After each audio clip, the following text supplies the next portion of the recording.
ভারতের রাজধানী নয়াদিল্লিতে বাংলাদেশ হাই কমিশনের সামনে নিরাপত্তা বেষ্টনী ভেদ হয়নি বলে জানিয়েছে ভারত। এক বিবৃতিতে দেশটির পররাষ্ট্র মন্ত্রণালয় জানায়, বাংলাদেশ হাই কমিশনের নিরাপত্তায় কোনো ধরনের ব্যত্যয় ঘটেনি। বিবৃতিতে বলা হয়, শনিবার নয়াদিল্লিতে বাংলাদেশ হাই কমিশনের সামনে প্রায় ২০ থেকে ২৫ জন যুবক জড়ো হয়েছিলেন। তারা ময়মনসিংহে দীপু চন্দ্র দাস হত্যাকাণ্ডের প্রতিবাদ জানাতে সেখানে উপস্থিত হন, স্লোগান দেন এবং বাংলাদেশের সংখ্যালঘু সম্প্রদায়ের নিরাপত্তা নিশ্চিত করার আহ্বান জানান। ভারতের পররাষ্ট্র মন্ত্রণালয়ের দাবি, কোনো মুহূর্তেই ওই যুবকদের পক্ষ থেকে হাইকমিশনের নিরাপত্তা বেষ্টনী ভাঙার চেষ্টা করা হয়নি। তারা শুধু স্লোগান দিয়েছে এবং কিছুক্ষণ পর ঘটনাস্থলে থাকা পুলিশ তাদের ছত্রভঙ্গ করে দেয়।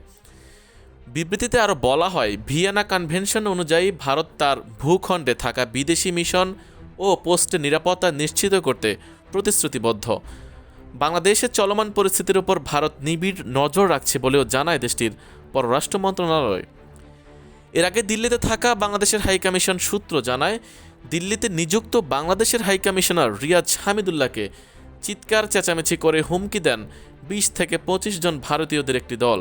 অখণ্ড হিন্দু রাষ্ট্র সেনার ব্যানারে শনিবার রাত 8:30 থেকে 8:45-র মধ্যে 3টি গাড়িতে করে হাইকমিশনের সামনে আসে ওই দলটি। দিল্লিতে বাংলাদেশ হাইকমিশনের প্রেস মিনিস্টার ফয়সাল মাহমুদ গণমাধ্যমকে জানান, ওই ব্যক্তিরা মূল গেটের সামনে এসে কিছুক্ষণ চিৎকার করে চলে যান। তবে এ সময় তারা কোনো ধরনের শারীরিক হামলা চালাননি, কোনো কিছু ছোড়াছুড়ি করা হয়নি। ওখানে যদি হিন্দু মারা যায় তথা বাংলাদেশে, তাহলে আমরা তোমাদের সবাইকে মেরে ফেলব, এমন মন্তব্য তারা করেছেন বলে জানান ফয়সাল মাহমুদ।